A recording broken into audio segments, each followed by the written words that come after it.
Mountains Beyond Mountains is Pulitzer Prize-winning author Tracy Kidder's latest work. Next, the subject of the biography, Dr. Paul Farmer, joins Mr. Kidder to discuss his efforts at treating communicable diseases among the poor. This program is just over an hour. I know, I went and talked to him, introduced him to Tony. I'm going to start. I don't think it's necessary with this audience to introduce Paul Farmer or give you his CV. I will say, though, I will give you just a little bit. Before he became important, he was he grew up on a bus with his 5 siblings and his mom and dad, and then on a boat which was moored in a bayou north of Tampa. His mother is a notably sweet and intellectually gifted woman who for a long time worked at a Winn-Dixie supermarket in Florida.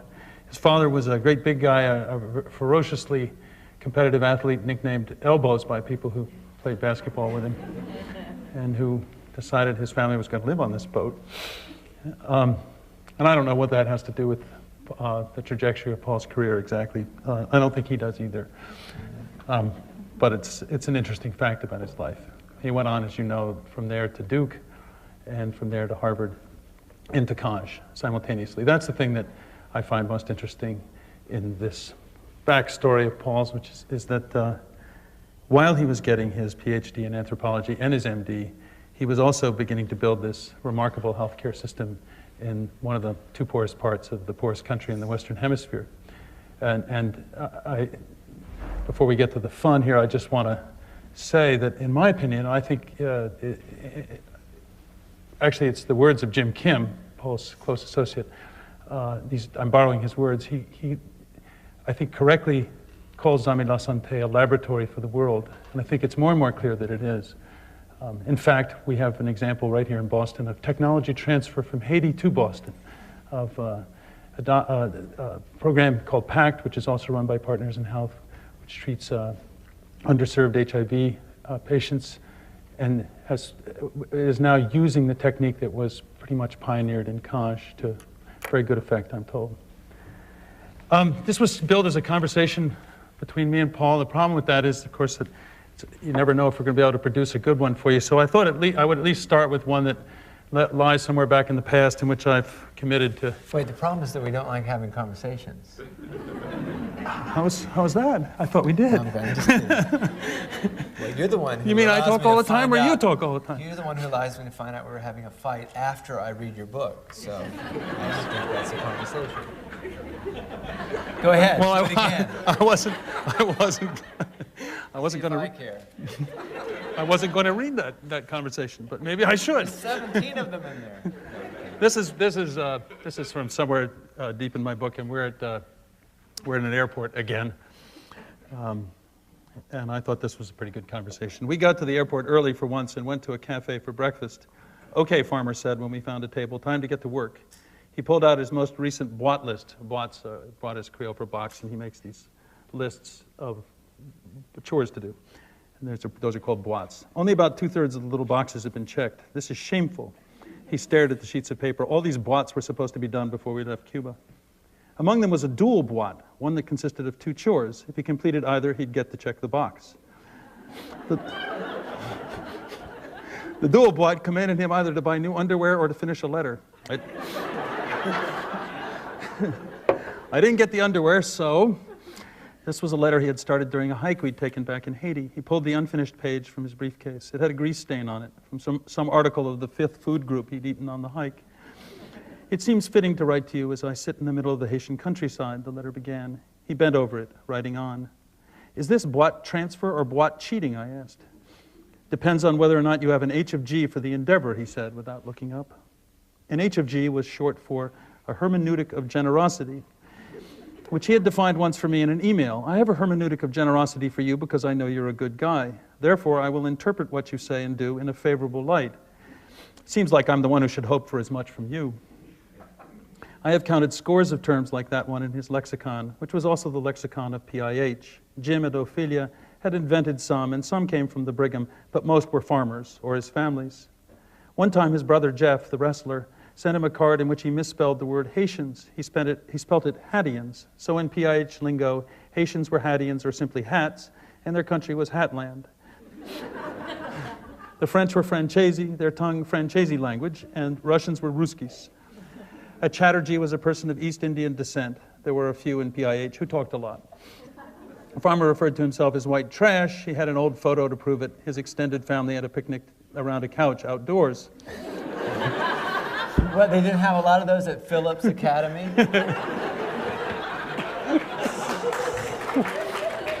Sorry. That picture was actually stolen from me in Spain, and someone mailed it back from Spain. So the whole wallet was, just goes to show you. My grandmother around the couch. I know I'm not supposed to interrupt you. No, but, no, you please. know, But underwear boxes in front of hundreds of people, I think, is a bit much. Speaking of couches, that's one of my favorite farmer lines. I said to your mother once that there were no couch potatoes in your family, and she said, "No couch?" Sorry. The man who railed about the plight of impoverished women everywhere would, in private, poking fun, employ terms like chicks.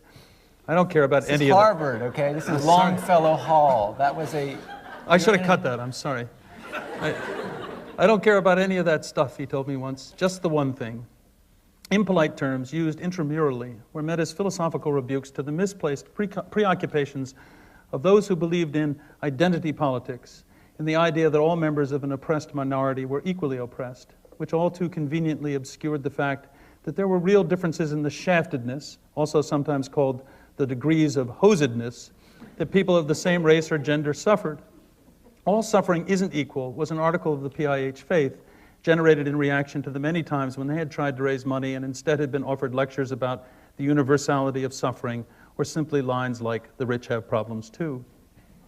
Farmer once taught a course at Harvard called Varieties of Human Suffering.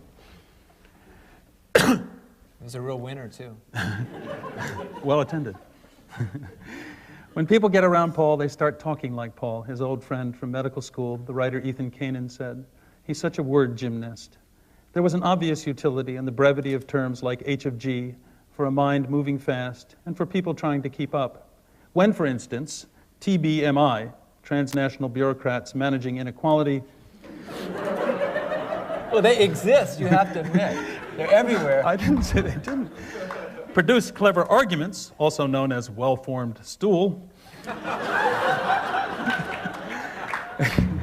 against treating MDR or AIDS. One could simply say love ID and be completely understood. Oh dear, this is explained earlier in the book. That's just too hard to explain. But it means basically you should, when in doubt, you treat. ID says treat. ID stands for infectious disease. Maybe you should stop and going. Keep on going. It's really okay, yeah, it's really riveting. good, huh? Yeah. Everyone in PIH knew that DQ stood for drama queen, and a DQ proposal meant an emotional appeal.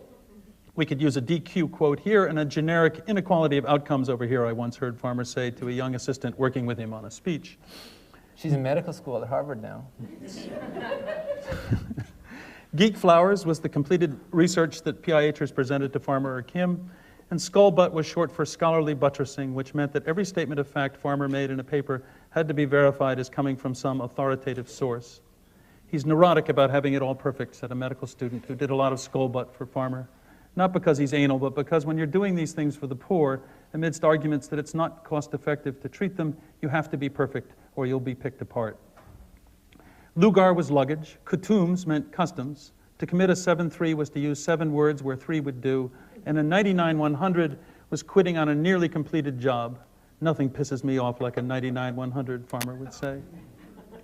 PIHers often said thank you to people who had done something for a third party, for anyone who belonged to the multitudinous group known variously as the indigent sick, the shafted, and the poor, the last being the term of choice in PIH because, as Farmer would say, it was the term that most Haitians used to describe themselves. You could hang around the inner circle of PIH for a long time without understanding what the rules were and feeling excluded. And the more left out you felt, the more you suspected you were being told you weren't as good as they were, even as you suspected that your irritation proved it. To me, the inner circle of PIH seemed like a club or even like a family, which was deeply opposed to the concept of insiders and outsiders, and yet equipped with its own special bylaws and language. Say that to Farmer, and he'd reply, if so, it's surely the most inclusive damn club in the world, being full of people with AIDS, WLs galore, tons of students, church ladies, lots of patients, and it's a club that grows and never shrinks. And Farmer had a way of creating a club that consisted just of him and you. Back in Haiti, he had established a piece of private language for our month of travel. Discussing malaria with me, he'd explained there were 4 types, only one of which, falciparum, was often fatal. So which one do you suppose Haiti has? He asked. Then he added, but it's not drug resistant the way it is in Africa. He smiled, and then, adapting his favorite line from the movie Caddyshack, he said, so we got that going for us. Then he pointed at me, and I soon learned this meant I was supposed to utter the next line in the movie, which is nice. After I got the hang of this call and response, I enjoyed it. And I must confess, I felt a certain pleasure now at the airport cafe in knowing what he meant by an H of G. He went on writing his letter. I looked around. The airport, Charles de Gaulle, has an angular steel and glass simplicity, which struck me just then as frighteningly complex, which made me feel projected into a future I didn't understand. I thought of its duty-free shop where one could buy first-class pâté, confit, I can't even pronounce this, Doy, Grand Cru wines. Phillips Academy, Harvard. You started that letter on a hike in rural Haiti, I mused aloud, thinking now of those arid highlands, of medieval peasant huts, donkey ambulances. It seems like another world. Farmer looked up, smiling, and in a chirpy-sounding voice he said, but that feeling has the disadvantage of being, he paused a beat, wrong. Well, I retorted, it depends on how you look at it. No, it doesn't, he replied, in a very pleasant voice. The polite thing to say would be, you're right, it's a parallel universe. There really is no relation between the massive accumulation of wealth in one part of the world and abject misery in another. He looked at me, he'd made me laugh. You know I'm being funny about something serious, he said. One time I listened to him give a talk on HIV to a class at the Harvard School of Public Health, and in the midst of reciting data, he mentioned the Haitian phrase, looking for life, destroying life. Then he explained, it's an expression Haitians use if a poor woman selling mangoes falls off a truck and dies.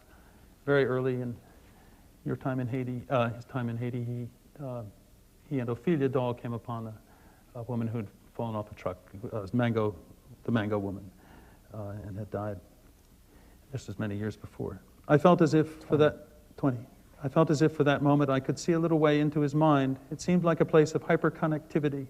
At moments like that, I thought that what he wanted was to erase both time and geography, connecting all parts of his life and tying them instrumentally to a world in which he saw intimate, inescapable connections between the gleaming corporate offices of Paris and New York and a legless man lying in the mud floor of a hut in the remotest part of remote Haiti. Of all the world's errors, he seemed to feel, the most fundamental was the erasing of people, the hiding away of suffering. My big struggle is how people cannot care, erase, not remember. I had wondered if there was room in his philosophy for anyone but the world's poor and people who campaigned on behalf of the poor. One day on an airplane, he confided to me that he thought of all our fellow passengers as patients. An attendant's voice had said over the intercom, "Is there a doctor on board?" He'd gotten up at once and ministered to a middle-aged, evidently middle-class American man who, as it turned out, wasn't having a heart attack. Back in his seat afterward, Farmer said this happened to him about once in every 18 flights. I had the impression that he wouldn't have minded if it happened every flight. Embracing a continuity and interconnectedness that excluded no one seemed like another of Farmer's peculiar liberties. It came with a lot of burdens, of course, but it also freed him from the efforts that many people make to find refuge and distinction from their pasts and from the mass of their fellow human beings. Maybe we should talk about this now, or something else. Thank you. You're welcome. Guy knows how to write, but I really do have a plan for getting back at him, revenge. First, I would like to say this feels like a place of hyperconnectivity, this room, because I know so many of you and so many are friends and supporters of Partners in Health. I also have a guest up from Haiti, our pharmacist, Sauveur. Si vous pouvez faire un petit campé pour nous souhaiter bienvenue. Donc,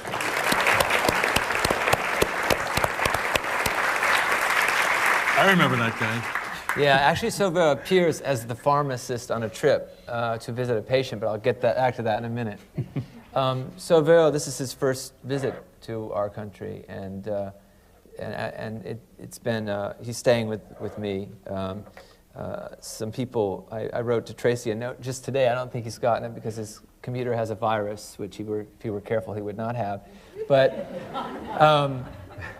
I wrote him a note today saying that recently in Eliot House, where I live, there's been, epidemiologists have noted a certain spike in the presence of Haitians in that house since you were a student there, but that some people from Harvard School of Public Health were going to come and study the unusual prevalence of Haitians in Eliot House now. Anyway. See, he laughs at my jokes, and that was the whole trick, you see. Never let anyone travel with you that long. First of all, they inevitably get tired of you. They get tired of your humor, and, you know, they complain about the way you travel. And then, you know, if you're traveling with a writer, then they write about it. And it's, you know, and it's really burdensome, I'll tell you. But I have decided that I'm going to be writing a number of books myself. I've just finished one called Travels with Tracy. And I have 2 chapters on, you know, his travel idiosyncrasies. I think there are some in this room who will be familiar with them. One is you're not allowed to accept late boarding passes. That's like a whole chapter. Another is you can only land on paved runways, which, you know, is inconvenient in some of the places I worked. Some of them are made of grass, and they have goats on them. Others of seashells. That was a good one, Jeremy, in southern Haiti. And I have a chapter on that. And then I have the latter third of the book, you know, of the book Travels with Tracy, is about his GI system. So there's you know, there is, and I hope I don't offend anyone by saying that there's a chapter on stool consistency, but that's just volume 1 of my new series. You know, let me just tell you, I went to my first conference of writers, Sun Valley Writers Conference. And I don't know why they didn't invite me before. I'd published just as many books as Tracy had. And now, I have no proof that anyone other than my mother ever read them, but in terms of number, we were dead even. And so I went to my first writers' conference. They gave me a pen. See, I've got proof. Sun Valley Writers Conference. This is the pen. And their idea of humor, okay, this friend of mine who went to Harvard Medical School is a good friend of mine. He's no longer a friend of mine, I've decided. Because he thought the funny, you know, people would say, oh, when's your book coming out? To me. I said it came out in April. Just like that, you know, came out in April. Like, come on, you want a piece of me? I got a book too. And so the name of that book was Pathologies of Power. And as a retort, because, you know, what they really mean is when did Tracy's book come out, or when is Tracy's book coming out? Which, you know, for another writer, I mean, it's not really what you want to hear, right? It's true. No. So I said it came out in April, and then gave them a combative look. But the joke in response was, oh yeah, when's it coming out in paper? And then they all cracked up like that was hilarious. that a book of mine would be in paper. I would like Harvard Bookstore to stand up for us nerdy academic authors who occasionally do make it into paper. Anyway, I can't complain about Harvard Bookstore. They're giving partners and help money. But anyway, volume 2 of my series on Tracy is called Cry the Beloved Tracy. And that book, which isn't done yet, I'm about halfway through, that's about making home visits with Tracy in Haiti. Now, let me tell you, I mean, at least he had, you know, the humility to put one of these in his book, that one right there, which I notice is the only book up for sale outside. But anyway, so Cry the Beloved Tracy will be about what it's like to go on a long, you know, home visit. It takes some hours to get there with this man who has a, black tip in a karate? Is that what it's called? Brown tip? Just tell me. Black tips. Okay, I mean, so, you know, you think a guy's got a karate tip or whatever, that he can, you know, walk up a mountain without whining the whole way.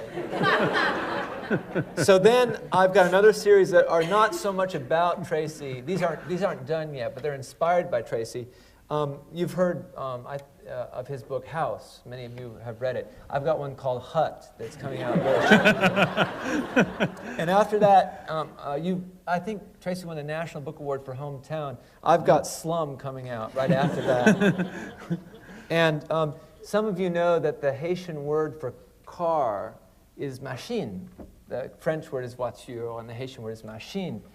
And Tracy writes so much about the road and the cars and vehicles in his book. You know, someone asked me, does Tracy have an obsession with, you know, roads? And I said, no, not that I know of. It's more of a stool obsession. But anyway, so I'm just going to call the third book in that series Soul of the New Machine.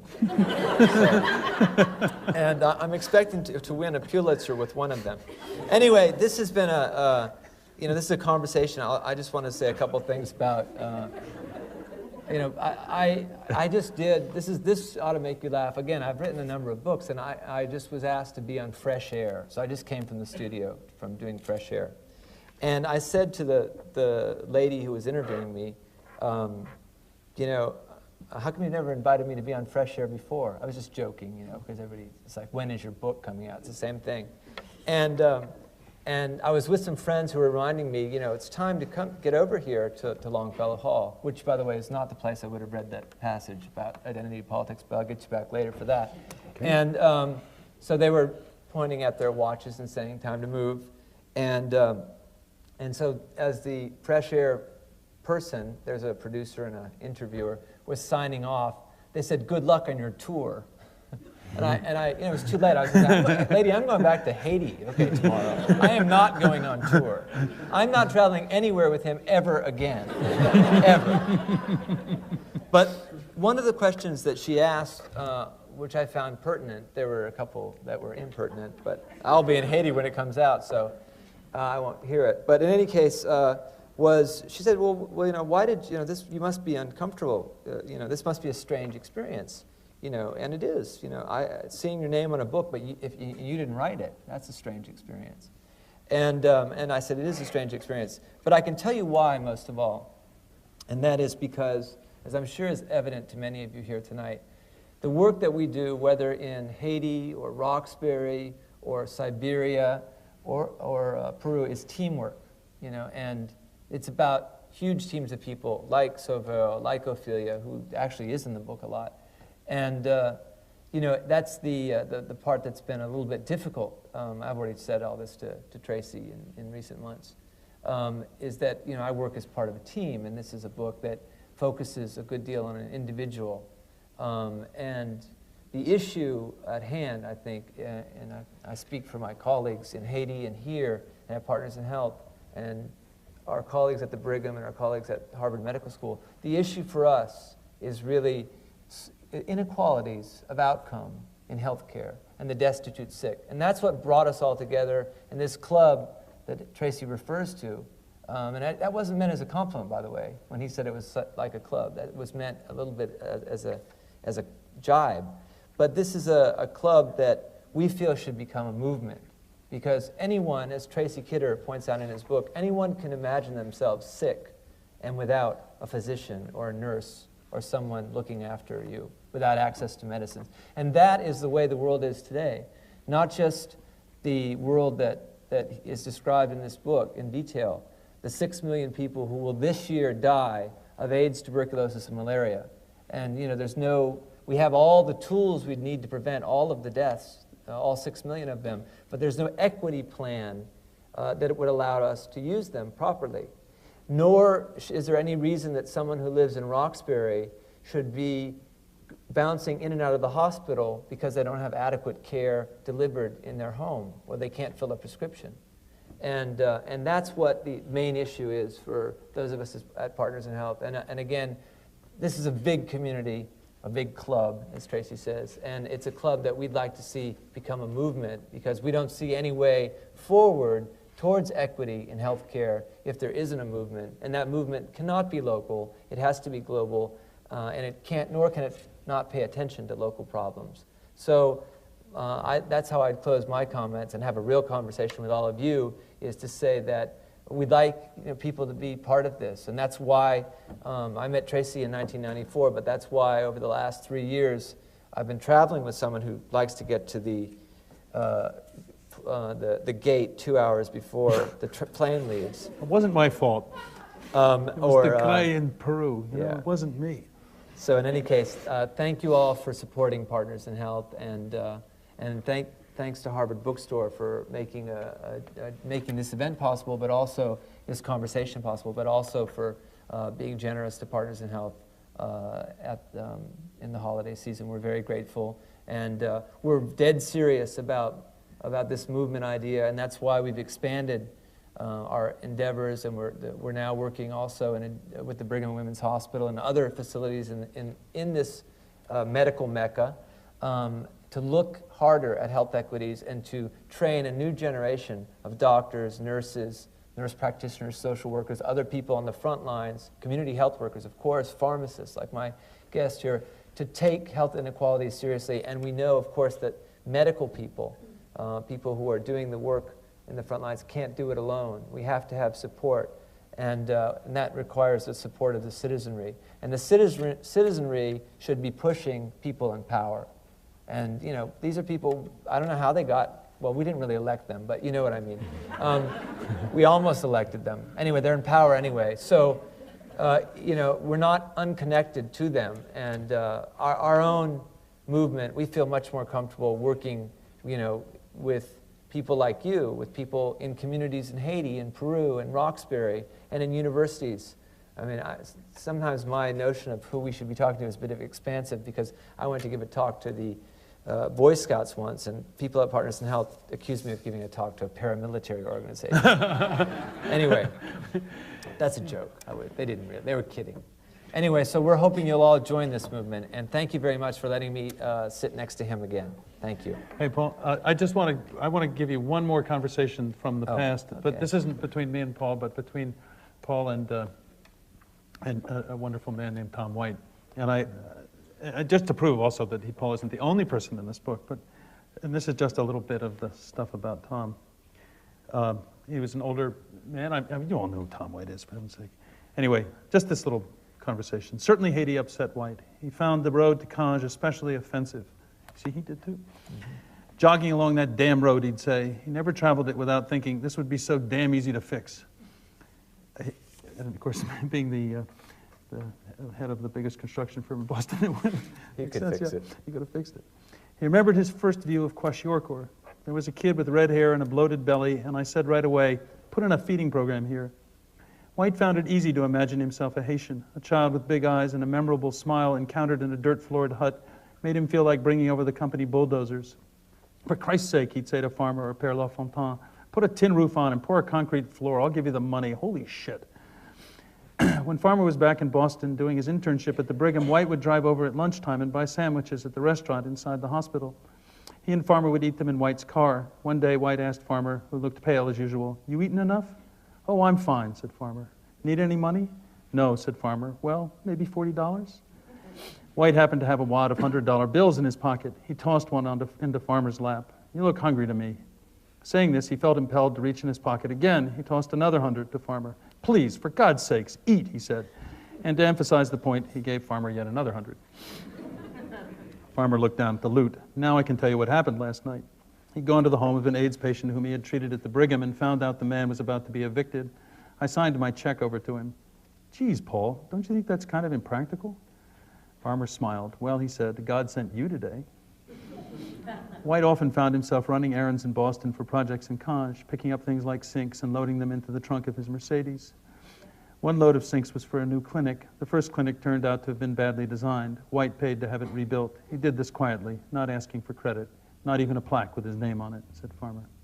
One time when they were together in Boston, White said, you know, Paul, sometimes I'd like to chuck it all and work as a missionary with you in Haiti.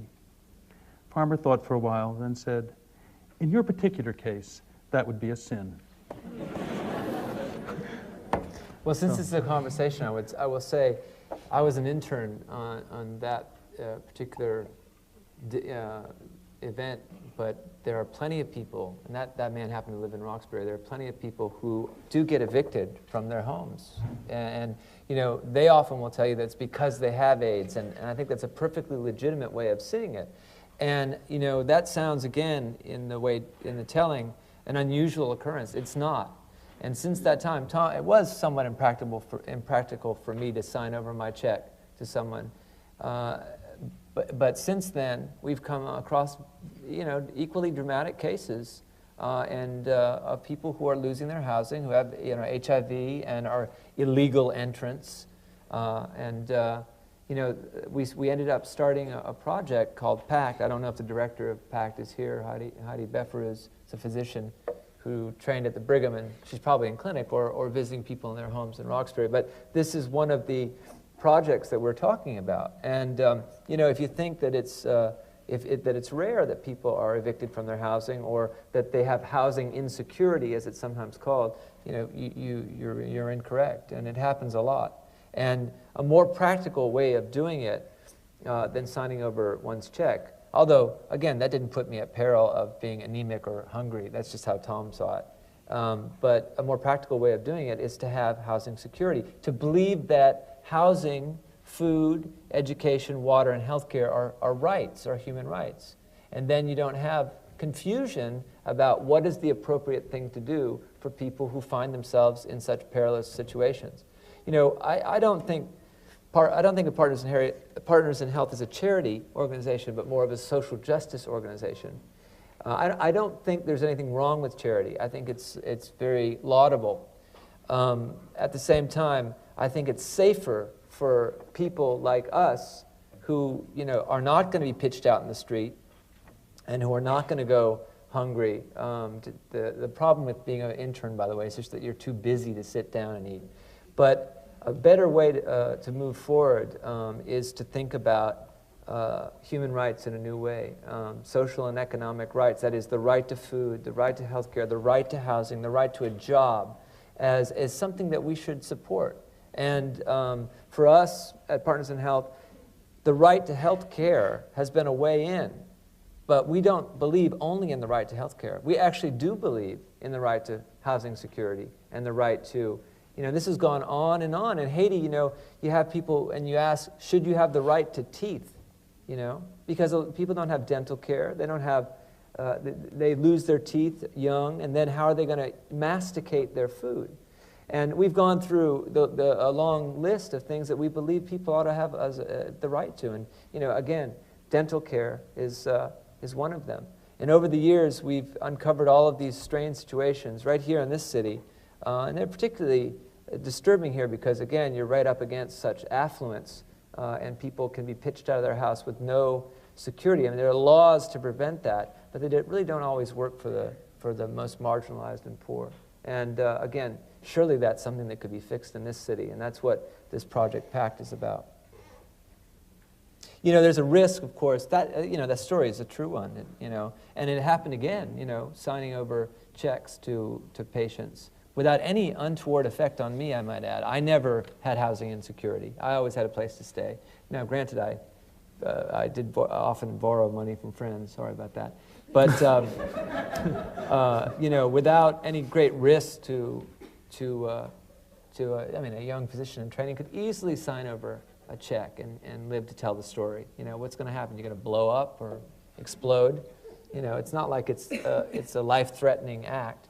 But it's just one that doesn't come to mind very often. And I think the closer you get to people's struggles with hunger, with poverty, with housing insecurity, with gender inequality, with racism, the closer you get to people's struggles, if you're a TB outreach worker or if you're a physician, you have this chance to get close to people that's actually quite dignified, I think. And I don't know how lawyers or bankers do this. Maybe some of you are lawyers or bankers could tell me, but for physicians, it's a great privilege to be able to, be around anybody and be welcome. I mean, in Haiti, of course, that's been a great privilege for me personally because I've gotten so much out of being there. But I see friends here from Cambridge Hospital, and they've seen. I can only imagine. In fact, one of the people who taught me about the good idea of having a slush fund for this sort of thing is sitting right here, and he's a pediatrician at Cambridge Hospital. I won't get him in trouble. But, I learned this also from other people who have one foot in an institution like Harvard and another foot in communities that are disrupted by poverty, inequality. I mentioned gender inequality, racism. In Haiti, the situation is very different. People, they're wet during the rainy season, but housing insecurity is a terrible thing anywhere. And again, what we want is, again, this is not to say anything negative about charity because I think it gets a bad name by some seminar room warriors who, spend a lot of time criticizing charity. It'd be better than what we have now, I'd say. But what we really need is a movement for social justice, so these are regarded as rights. And I think, I speak on behalf of the people at Partners in Help in saying this.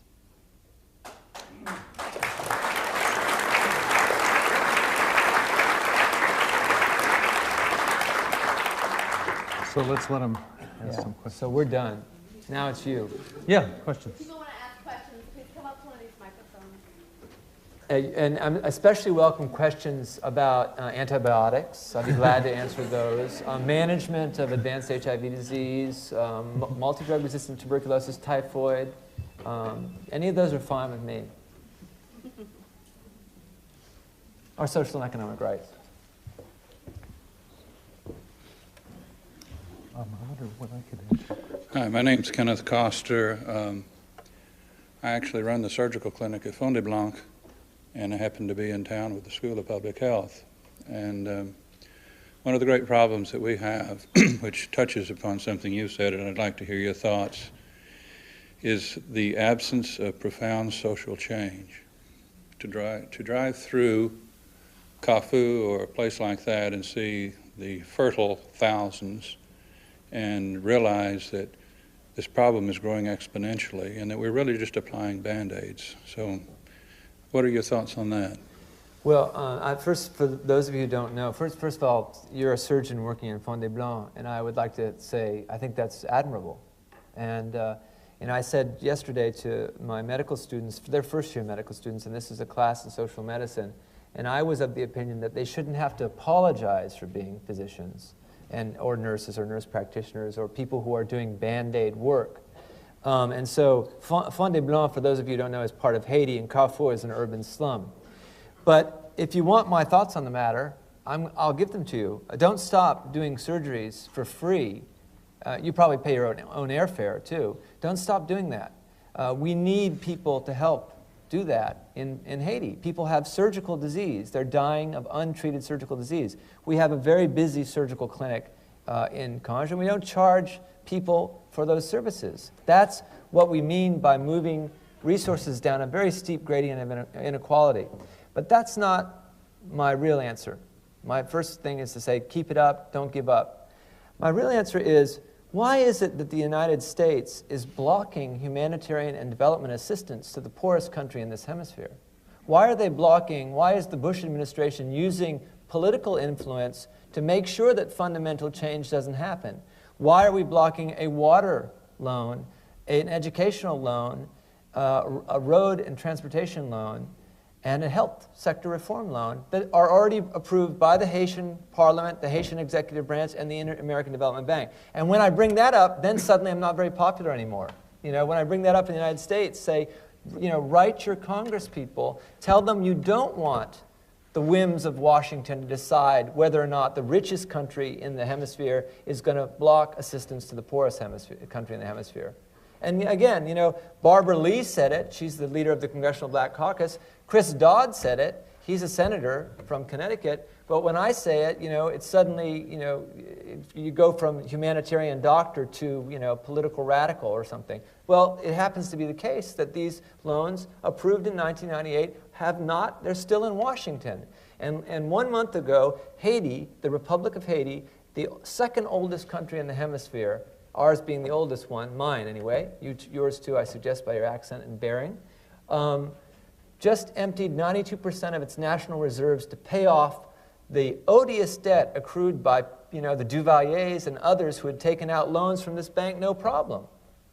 So again, the reason there are Band-Aid, the reason that we're not seeing fundamental change is that our very powerful country is blocking it and has been doing it. And I'll give you the history if you want. I'm sure everyone's eyes will roll, but we did it in the 19th century when we refused to recognize Haiti's sovereign status until 1865 because we had slaves in this country. So senators from South Carolina got up to the Senate floor and said, the security of our very country forbids us from even mentioning Haiti exists. That went on until 1865. Then in the late 19th century, we sent gunboats in, and then finally in 1915, we invaded Haiti, and were there 20 years as a military occupation, established the modern Haitian army, which has caused me and my patients a lot of trouble. And that was established by an act of U.S. Congress, signed right here in Washington. And again, when you bring this stuff up, you don't get invited to the Sun Valley's Writers' Conference. And it's important.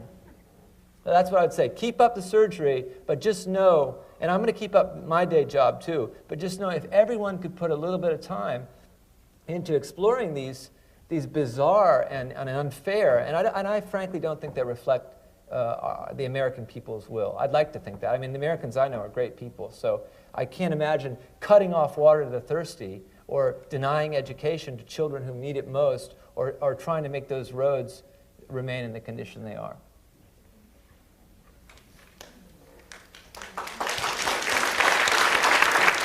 You want to say something about that? I feel like I should say to Tracy, I feel, you know, there's a thing that happens in Tracy's book. Everybody is going to see that, you know, but I didn't see it. That's the thing that bothered me.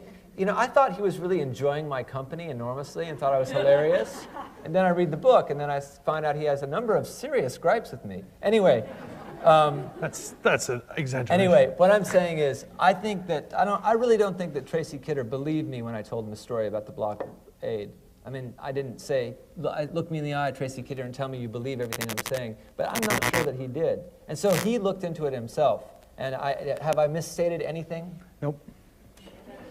Actually not, I don't think. I mean, you know, one could spend a lifetime trying to find out the reasons why Washington is doing this, has been doing this, continues to do this. But I think it's pretty clear that we don't like, I don't think that the United States in Latin America or the current administration really likes popular democracy. Thank you. Stop right there. That's all. That's a major victory, I think. I got to say that publicly.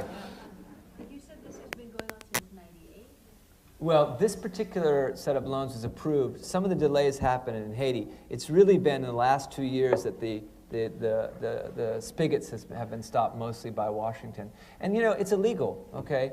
And people are interested. I'll be glad to give you information. Or Tracy has, this is my favorite part of the story. Tracy, the Pulitzer Prize winning author, has a piece coming out in The Nation, which is read by, you know, my mother and her friends. It's too radical for your mom. You think? But it's coming out next week on this topic. And I hope people will read it. But if you want details, folks at Partners in Health will be glad to give you the details. And, you know, another friend from Haiti, my sister Nancy Dosanville, is here, and she can, you know, tell you about it too. She's been very involved in trying to get this assistance unblocked. But it's illegal, you know. It says in the charter. I never was interested in this stuff because we don't get support like that. We get support from Harvard Bookstore, yay. But it says in the charter of this bank that politics will not be used to mess up, you know, clean water plans. So they seem to follow that very happily when the Duvaliers were running the show for 30 years. It's only now that the Haitians have elected people that Washington doesn't like. Their first elections were in they're recently coming out of 180 years of not having popular democracy. That's when the screws tightened. It's amazing how profound it's been. We went from being, you know, in 1986, the military took over. I was there then. And in the 18 months after February 1986, when the military started running Haiti, and I'll shut up now, we passed $220 million through the Haitian government. You know, and now we're saying, sorry, we can't even let other institutions treat Haiti like a normal member of the international community, if there's such a thing. So, not that I care deeply about it. Go ahead. This is a perfect segue. I'm Donna Neff. I take delegations to Cuba and Haiti through Witness for Peace and Pastors for Peace. And Paul, I know you and I both care deeply about Cuba and the way it treats its people, and I'm wondering if you could compare and contrast healthcare in Cuba and Haiti. Can I have an hour? No, I'm kidding. No, just 2 minutes. I mean, you know, these are two neighboring islands, and actually a friend of mine who's here actually got me to write a little bit about this some years ago. And it was heartbreaking because these islands are, you know, 90 miles apart, and, you know, one has the most doctors per capita in the hemisphere, one has the least, one has the highest maternal mortality, one has the lowest, one has the highest infant mortality, one has the lowest. And it goes on and on. And it, again, one of the arguments that's mentioned, I didn't know it was an argument until I read the book, which was actually quite recently. I'm interested in healthcare. Everybody wants to focus on something, I think, and I've focused on infectious diseases, but these are two countries with the same topography, the same geography, and interestingly, a few hundred years ago, they had similar histories. They were slave colonies, both of them, and then their histories diverged radically, and of course, therein lies the rub. But Cuba has really eradicated the infectious disease epidemics that we're battling in Haiti, and as has been pointed out by my colleague, these are Band-Aid interventions. And we're not embarrassed about them, and I certainly hope you won't be embarrassed. I think it's a noble thing to donate your services, to work for people who can't and never will pay you. I think that's a great thing. But, in order for there to be significant decrease in the epidemics that we're dealing with in Haiti, there would have to be very profound changes. And I mentioned the ones that concern Americans directly because, we shouldn't be blocking, water assistance to Haiti. I know that you all probably saw this already. You all got the water poverty index that came out a few months ago, right, or last year? 147. Yeah, Haiti was 147 out of 147 countries surveyed, and this is the country that we're blocking water assistance to, which they're paying for. I mean, we're not letting them access credit like another country, so. I think in conversations, one is supposed to disagree, but I don't disagree about this. I went to Haiti to do research on this story and went to, I took a look at the potable water supplies just in Port-au-Prince and watched people bathing in sewer water. And ultimately, my little tour ended up at the morgue, which was overfilled that day. And you could bet that a lot of the infants there had died because of dirty water. Little girls with bows in their hair, still in their dresses. It was, it's obscene. Thank you. Hi. I actually have a question that has more to do with your book. I actually haven't read Mr. Kidder's book. All right. All right. I planted. That's got to be a first. Thank you. So. And which book would that be? Just kidding. Say it again louder so everyone can hear. Pathologies of Power. So a few minutes ago, you just tossed out the phrase seminar room warriors. And I was wondering if you think that academics can have any role in bringing about justice, Sure. I mean, I'm an academic, and I'm a professor here. I mean, there I guess are other professors in this room, full professors, and sitting right here. There's a professor of health and human rights in this room. There's a professor of Latin American history, and let me just finish my thought, and then you can go back. But I learned, and there's a former Surgeon General in this room. There is a former dean of Harvard School of Public Health in this room. And, if let me mention, I won't mention their names, but the former Surgeon General in the room is the person who created Head Start. And that was a movement of about $100 million from rich America to poor America. And I happen to know that his own daughter criticized him for working in Washington, or said, Dad, why are you going to Washington? This was not even during a Republican administration, my dad. And he said, if I can move $100 million from rich America to poor America, I'm going to do it. And, and the dean of the School of Public Health in this room wrote a book about the American healthcare system, and which ended up getting called in one of its version, paperback, I think, No Room in the Lifeboat. And it's a critique of market-based medicine. So, that's sort of the pillar, and then, or let me get back to the professor of Latin American history. The professor of Latin American history has written scorching commentary about U.S. policy in Latin America, but it's scholarly work. It's well documented. It's scorching because our comportments have been, our behavior and policies have been scorching. But he tells it like it is. In fact, I was just recently, we asked him to be a respondent, and he even has one of those fancy, named chairs and all. We asked him to be a respondent, and we're talking about Guatemala, about the genocidal spree of the army there. And he didn't speak long, but he talked about that great flesh and bone chipper up in Washington. You know, when people can talk like that and they can be professors, or then I didn't mention the health and human rights professor who does just that only. That's what he does. That's what his chair is about, talking about not just civil and political rights, but also social and economic rights, and how the right to health care is important. And if you're a student here, and some of my students are here, there's some of my former students, now colleagues, are here, I would say don't write off the institutions of power and privilege in which you are shaped and formed. I mean, these connections that I was teasing Tracy about in the Paris airport, I think I learned how to do that in a scholarly manner right here in this university from professors. And I'm very grateful for it. I don't know, and that's why I still teach here, and that's why, as I mentioned, we're expanding some of our efforts in the university. With undergraduates as well, with medical students, with residents and fellows, because, you know, if you want to make a movement, I mean, that sounds, you know, perhaps grandiose, and there's no small amount of grandiosity in the comments. Did I really say all those things? In any case, I think that academics, you know, have a very important role to play, and what they should be doing is telling the truth, because they have access to truth.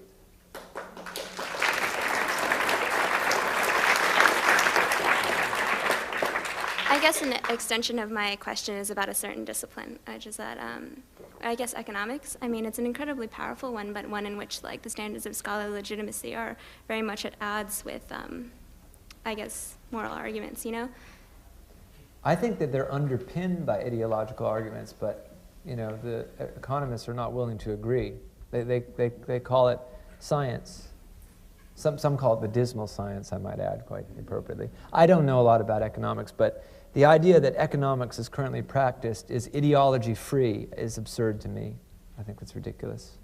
So even, you know, basic science is still sculpted by social factors. You know, granted, we don't question chemists darkly about their motives, but at the same time, you know, they're a lot closer to having a legitimate claim to being a, you know, value-free, you know, realm of inquiry. I don't think economics meets that any more than any of the other social sciences. So do you think it's necessary to have, like, to keep, like, a commitment to a specific community or whatever in order to keep oneself sort of responsible and honest as an academic? I think that that must vary enormously from person to person. You know, I've met people like Tom White who, without ever, you know, doesn't have to go to El Salvador to spend a lot of his time and even money, you know, campaigning for justice after, you know, there was a war, a terrible civil war in El Salvador, again, financed inexplicably by a lot of U.S. dollars, tax money. And, you know, Tom White is, you know, he's 83 now. He didn't need to go to El Salvador, you know, and so too must there be academics who can actually maintain great integrity without ever visiting the places that they study. The eminent historian of Latin America usually studies a prior. I mean, he can't go into a time machine to go back to the time he studies, and, you know, so I think it must vary. I personally, if that's what you're getting at, I need to be able to spend part of my time in afflicted communities, but I don't regard that as I regard that as inferior, morally inferior, because it's surely the most impressive people are the ones who act purely on principle and are engaged in telling the truth just because that's what you should do. And they don't need to see suffering up close. That's a really admirable kind of activism to me. So I admire that more than my own kind of activism. Okay, thanks. Just Thank what you. I'm worrying about. Thank you. We have time for one or two. Well, I'm just getting warmed up. Noticed. I'm sorry, am I talking too much? No, it's fine. You could have told me a couple years ago I'm talking too much. But you weren't. My question's for Paul. I was hoping you could share some of your wisdom on your personal commitment to the issues of healthcare inequality. It's beyond professional, it's obvious, and I'd just like to hear how you put that as a priority and if it's been difficult for you. Yeah. Well, people. This is something I don't believe. You know, there's a current and it's very strong in academic circles now, to talk about personal experience as the legitimating factor for your engagement with a problem. I think, again, that is, to me, inferior to being engaged on principle. And that's why I rather unfortunately made some of those comments in front of him. But my guard was down. I'd been hanging around with him for a long time, you know. And I told you I met him in 1994. But, you know, so what I'm really saying is it's not because I grew up without health insurance, which as far as I know is true. I mean, in other words, I think I didn't. And also, you know, as far as I can remember, when I went to get my shots for school and stuff, I went to the public clinic for free shots and things like that. And I broke my arm playing football with my brothers. You'd think one of them's a pro wrestler, so why would I ever do something stupid like that? The Haitians look at my brother and they say, "Same mother, same father?" And he's the smaller of the two. So the reason that I was playing football is because my father forced me to play football. And I broke my arm. I mean, and so what did my father say? Unsportsmanlike conduct to me, not to my brother. And then he told me, "I'll set it for you." Anyway, to make a long story short, I said, "No, Dad, you will not. You will take me to the emergency room." Would have worked out better probably had my father done it, because the guy who saw me was under the influence of alcohol. Anyway, so, but I don't, and I still have a crooked arm. But that's not why I believe. So what I'm saying is I don't think that's why any of us should get involved in this. Because what if you always had the best in medical care? Shouldn't you have even more reason to be involved? And I think, and I've made this argument before, and in fact, in a lot in the book that was just mentioned and was reviewed by a friend of mine who's here tonight, that getting involved in healthcare inequality is a way of bringing a lot of other people on board. Because, again, anybody could imagine either being sick themselves or having a loved one be sick. And then knowing that most people in the world do not have access to good medical care. I mean, that is something that you don't have to be a doctor or a nurse practitioner or a social worker to think. All you have to do is be part of a family. You know, to know someone who's been sick and almost died or did die. And then when you start meeting people who died because they had no access to care, and of course that's easy to do. And I mentioned that you don't have to travel, you don't have to go to Haiti to find that. You can find people in, right hard against the medical mecca where I get to teach and see patients. So I think that deep personal commitment is the natural obligation of physicians. And I've told this to my students and friends who are probably sick of hearing it. Actually, they're not sick of hearing it, or they wouldn't be here. But I think it's something for everybody to be interested in. You know, health inequality. Martin Luther King said, of all the forms of inequality in health is the most shocking. And I think he was onto something. And it's just a way of bringing more and more people into the human rights struggle, because that's the subtext of Tracy's book too. You know, it's about the right to not be hungry, and the right to not be wet when it's raining outside, and then the right to have access to care when you're sick. Thank you very much. This is a question for Mr. Kidder. I read the book, and I was very moved by it, and I was wondering how being in Haiti for all that time and traveling with Paul, how that may have changed your life. Well, I don't fully agree with Paul, at least about experience. I mean, when I first saw Haiti in 1994, Aristide had just been restored to power, and I thought I was pretty worldly wise. I'd been a soldier in Vietnam. I had never seen anything like it. I'd never imagined anything quite like it. It was so awful. And when I met Paul there, and I saw him again in Boston, and I began to get the sense of the lineaments of his life, and I was kind of bobbing and weaving and shucking and jiving and trying to find a way to accommodate. Like he could ever shuck and jive. Yeah, shut up. Sorry. No, trying to accommodate Haiti into my philosophy, and what I sort of came up with. I was doing an article for the New Yorker, and what I sort of came up with seems really unsatisfactory to me now. Was a sort of notion.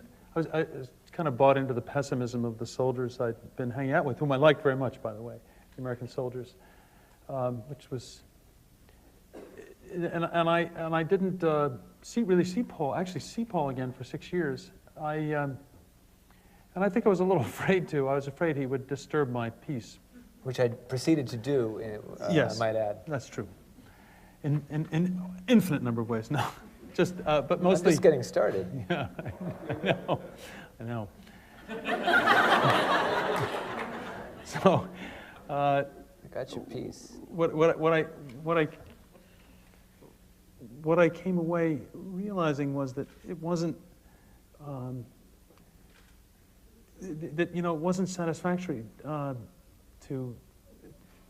there was no way to put Haiti aside out of your mind. There really is no way. It's a catastrophe, and it's got to be fixed, And so I guess I mean it's really just as simple as that. I just feel that it's got to be fixed, and I'm quite willing. One of my favorite writers, Graham Greene, once said, "I have never minded being used," put that in quotes, "for a cause that I believe in." I don't think that I would sleep well at night if Zami La Santé stopped functioning, and I don't think can sleep entirely well knowing just how many people are dying unnecessarily in Haiti and what misery they live in. And so, that's a change. I'm not prepared to go down and work with Paul in Haiti because I would simply get in the way, for one thing. And besides, he'd be so busy taking care of my GI system. I didn't have time to see his TB patients. But I hope to contribute, in whatever ways I can.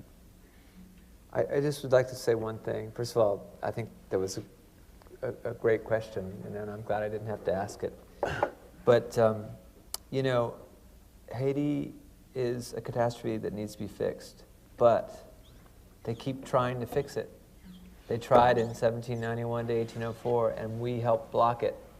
They tried 180 years later in 1990, and we didn't help. And we may have tried to block it again.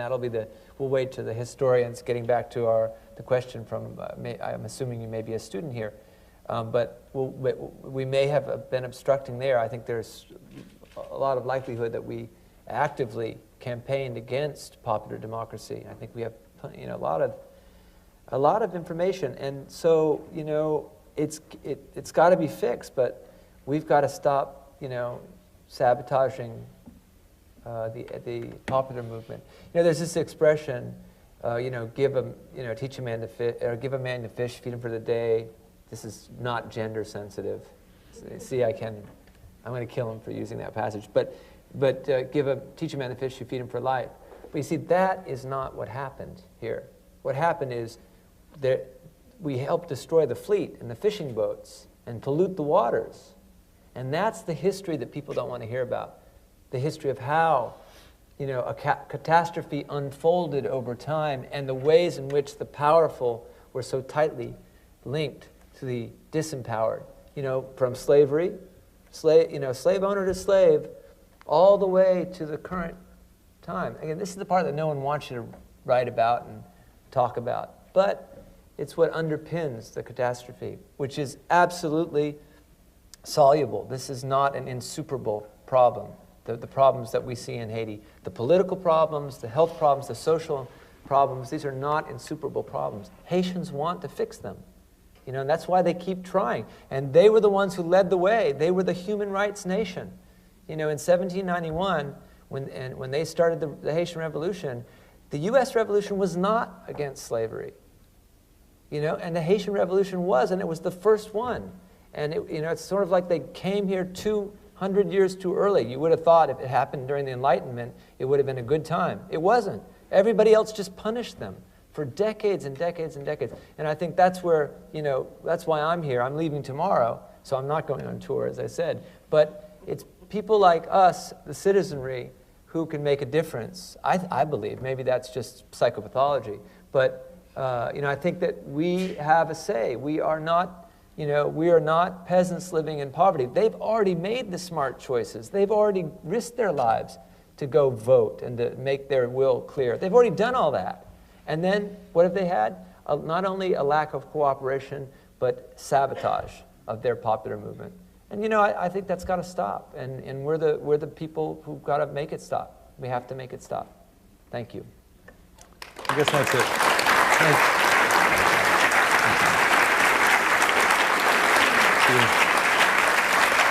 So we signed books. What? We signed books and I get to drink wine. I think that's delightful. Mountains Beyond Mountains, Healing the World, The Quest of Dr. Paul Farmer, is published by Random House. To learn more, go to randomhouse.com.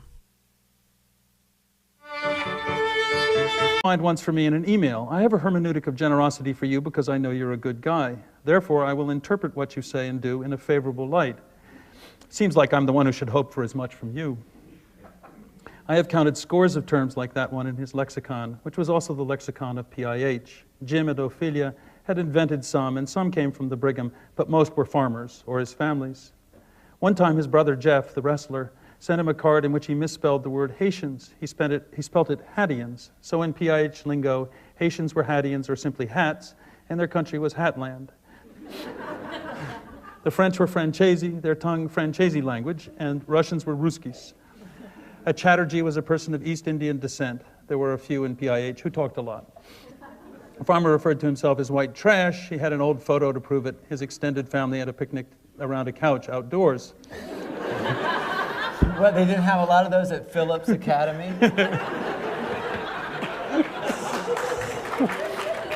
Sorry. That picture was actually stolen from me in Spain, and someone mailed it back from Spain. So the whole wallet just goes to show you. My grandmother around the couch. I know I'm not supposed to interrupt you. No, but, please. Underwear boxes in front of hundreds of people, I think, is a bit much. Speaking of couches, that's one of my favorite farmer lines. I said to your mother once that there were no couch potatoes in your family, and she said, "No couch?" Sorry. The man who railed about the plight of impoverished women everywhere would in private, poking fun, employ terms like chicks. I don't care about any of that. This is Harvard, okay? This is Longfellow Hall. That was a... I should have cut that, I'm sorry. I don't care about any of that stuff, he told me once, just the one thing. Impolite terms used intramurally were meant as philosophical rebukes to the misplaced preoccupations of those who believed in identity politics, in the idea that all members of an oppressed minority were equally oppressed, which all too conveniently obscured the fact that there were real differences in the shaftedness, also sometimes called the degrees of hosedness, that people of the same race or gender suffered. All suffering isn't equal was an article of the PIH Faith, generated in reaction to the many times when they had tried. PIHers often said thank you to people who had done something for a third party, for anyone who belonged to the multitudinous group known variously as the indigent sick, the shafted, and the poor, the last being the term of choice in PIH because, as Farmer would say, it was the term that most Haitians used to describe themselves. You could hang around the inner circle of PIH for a long time without understanding what the rules were and feeling excluded, and the more left out you felt, the more you suspected you were being told you weren't as good as they were, even as you suspected that your irritation proved it. To me, the inner circle of PIH seemed like a club or even like a family, which was deeply opposed to the concept of insiders and outsiders, and yet equipped with its own special bylaws and language. Say that to Farmer and he'd reply, if so, it's surely the most inclusive damn club in the world, being full of people with AIDS, WLs galore, tons of students, church ladies, lots of patients, and it's a club that grows and never shrinks. And Farmer had a way of creating a club that consisted just of him and you. Back in Haiti, he had established a piece of private language for our month of travel. Discussing malaria with me, he'd explained there were 4 types, only one of which, falciparum, was often fatal. So which one do you suppose Haiti has? He asked. Then he added, but it's not drug resistant the way it is in Africa. He smiled, and then, adapting his favorite line from the movie Caddyshack, he said, so we got that going for us. Then he pointed at me, and I soon learned this meant I was supposed to utter the next line in the movie, which is nice. After I got the hang of this call and response, I enjoyed it. And I must confess, I felt a certain pleasure now at the airport cafe in knowing what he meant by an H of G. He went on writing his letter. I looked around. The airport, Charles de Gaulle, has an angular steel and glass simplicity, which struck me just then as frighteningly complex, which made me feel projected into a future I didn't understand. I thought of its duty-free shop where one could buy first-class pâté, confit I can't even pronounce this, Doi Grand Cru wines. Phillips Academy, Harvard. You started that letter on a hike in rural Haiti, I mused aloud, thinking now of those arid highlands, of medieval peasant huts, donkey ambulances. It seems like another world. Farmer looked up, smiling, and in a chirpy-sounding voice. Mountains Beyond Mountains is Pulitzer Prize-winning author Tracy Kidder's latest work. Next, the subject of the biography, Dr. Paul Farmer, joins Mr. Kidder to discuss his efforts at treating communicable diseases among the poor. This program is just over an hour. I know, I went and talked to him, introduced him to Tony. I'm going to start. I don't think it's necessary with this audience to introduce Paul Farmer or give you his CV. I will say, though, I will give you just a little bit. Before he became important, he was he grew up on a bus with his 5 siblings and his mom and dad, and then on a boat, which was moored in a bayou north of Tampa. His mother is a notably sweet and intellectually gifted woman who, for a long time, worked at a Winn-Dixie supermarket in Florida. His father was a great big guy, a ferociously competitive athlete nicknamed Elbows by people who played basketball with him, and who decided his family was going to live on this boat. And I don't know what that has to do with the trajectory of Paul's career exactly. I don't think he does either. But it's an interesting fact about his life. He went on, as you know, from there to Duke, and from there to Harvard, and to Kaj simultaneously. That's the thing that I find most interesting in this backstory of Paul's, which is that while he was getting his PhD in anthropology and his MD, he was also beginning to build this remarkable healthcare system in one of the 2 poorest parts of the poorest country in the Western Hemisphere. And before we get to the fun here, I just want to say that, in my opinion, I think, actually it's the words of Jim Kim, Paul's close associate. I'm borrowing his words. He, I think, correctly calls Zami La Santé a laboratory for the world, and I think it's more and more clear that it is.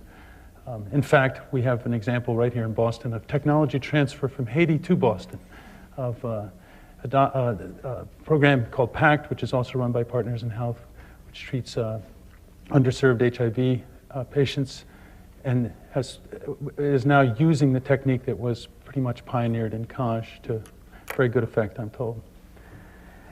This was billed as a conversation between me and Paul. The problem with that is, of course, that you never know if we're going to be able to produce a good one for you. So I thought I would at least start with one that lies somewhere back in the past, in which I've committed to. Wait, the problem is that we don't like having conversations. How was that? I thought we did. No, I'm just kidding. Well, you're the one who You mean I allows talk me all to the time, find or you out- talk all the time? You're the one who allows me to find out we're having a fight after I read your book. So I just think that's a conversation. Go ahead. Well, do it again. I wasn't going I to. care. I wasn't going to read that conversation, but maybe I should. There's 17 of them in there. This is from somewhere deep in my book, and we're in an airport again, and I thought this was a pretty good conversation. We got to the airport early for once and went to a cafe for breakfast. "Okay," Farmer said when we found a table. "Time to get to work." He pulled out his most recent boîte list. Boîte is Creole for box, and he makes these lists of chores to do. And those are called boîtes. Only about 2/3 of the little boxes have been checked. This is shameful. He stared at the sheets of paper. All these boîtes were supposed to be done before we left Cuba. Among them was a dual boîte, one that consisted of 2 chores. If he completed either, he'd get to check the box. The dual boîte commanded him either to buy new underwear or to finish a letter. I didn't get the underwear, so this was a letter he had started during a hike we'd taken back in Haiti. He pulled the unfinished page from his briefcase. It had a grease stain on it from some article of the 5th food group he'd eaten on the hike. "It seems fitting to write to you as I sit in the middle of the Haitian countryside," the letter began. He bent over it, writing on. "Is this boîte transfer or boîte cheating?" I asked. "Depends on whether or not you have an H of G for the endeavor," he said without looking up. An H of G was short for a hermeneutic of generosity. which he had defined to raise money and instead had been offered lectures about the universality of suffering, or simply lines like, "The rich have problems too." Farmer once taught a course at Harvard called Varieties of Human Suffering. It was a real winner, too. Well attended. When people get around Paul, they start talking like Paul. His old friend from medical school, the writer Ethan Kanan, said, "He's such a word gymnast." There was an obvious utility in the brevity of terms like H of G for a mind moving fast and for people trying to keep up. When, for instance, TBMI, transnational bureaucrats managing inequality. Well, they exist, you have to admit. They're everywhere. I didn't say they didn't. Produce clever arguments, also known as well-formed stool, against treating MDR or AIDS. One could simply say love ID and be completely understood. Oh dear, this is explained earlier in the book. That's just too hard to explain. But it means basically you should, when in doubt, you treat. ID says treat. ID stands for infectious disease. Maybe you should stop Keep on going. Okay. It's really Okay, yeah, it's really riveting. good, huh? Yeah. Everyone in PIH knew that DQ stood for drama queen, and a DQ proposal meant an emotional appeal. We could use a DQ quote here and a generic inequality of outcomes over here, I once heard Farmer say to a young assistant working with him on a speech. She's in medical school at Harvard now. Geek flowers was the completed research that PIHers presented to Farmer or Kim, and skullbutt was short for scholarly buttressing, which meant that every statement of fact Farmer made in a paper had to be verified as coming from some authoritative source. He's neurotic about having it all perfect, said a medical student who did a lot of skullbutt for Farmer.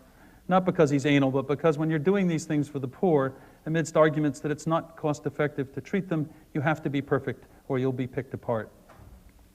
Lugar was luggage. Coutumes meant customs. To commit a 7-3 was to use 7 words where 3 would do. And a 99-100 was quitting on a nearly completed job. Nothing pisses me off like a 99-100, Farmer would say.